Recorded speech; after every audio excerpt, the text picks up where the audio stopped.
How y'all doing? This is Preacherman R&B, and this is another Arrow Reviews Thursdays. This week is Season 2, Episode 8. What happens on this week's episode in the flashback, Oliver and them track down the sub that has the mirror crew, and they find it, and they're taking Slade there, that way they can try to save him.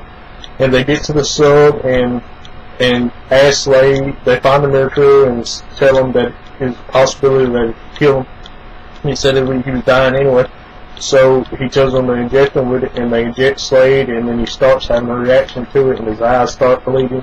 And it looked like Slade died in this episode, but if you already watched the other seasons, the second half of this season, you know that ain't the case, and I ain't going to tell y'all what happens with that, but just know that Slade isn't dead. And that's all that. And after this, Dr. Ivo storms the sub and finds Oliver and the rest of them, and that's all that really happens.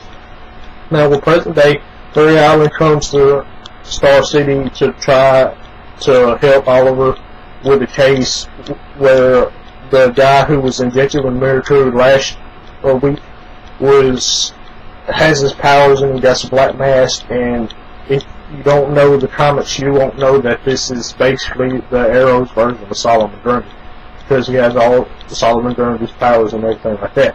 So he goes in and steals a centrifuge, and what the centrifuge does, it mixes up chemicals and stuff like that, I believe. I can't remember what Barry said it does. But anyway, they steal this because they need this to replicate the reaction that Solomon Grundy had to become what he became with Mirror Crew, in case of Brother Blood. But what's happening with Roy and them, they're trying to find Sin's friend, and he's a painter that helped Sin out when she needed it. And we find out that this painter went to one of the blood drives, and they captured him and gave him the Mirror Crew and injected him with it, and it wound up killing this painter.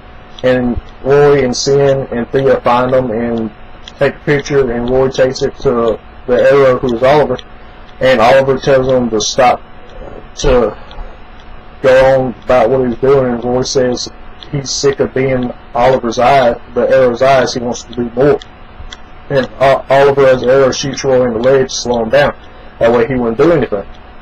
Now, what's happening with Moira Queen and Dr. Merlin? Dr. Merlin's telling Moira to tell Thea that he's her father, and she doesn't, and she calls Ra's al Ghul and tells Ra's al Ghul that Dr. Merlin is still alive. And so Dr. Merlin has to leave and go back in hide. Well, what's happening now with Barry and the rest of the Team Arrow, they're trying to solve this case, and they find Solomon Grundy, and Oliver goes after him as an Arrow, and during the fight, Oliver gets injected with something and knocks him out. And Diggle and Felicity find Oliver knocked out, and they don't know what he was injected with, so they get Barry back and ask Barry at the end of the episode to help save Oliver, and now Barry knows that Oliver is Arrow. And that's all that really happened on this week's episode. My question for y'all is, what do y'all think is going to happen now that Barry Allen knows that Oliver's the Arrow? As always, Preacherman R&B signing out. That's you, yourself. See y'all next time.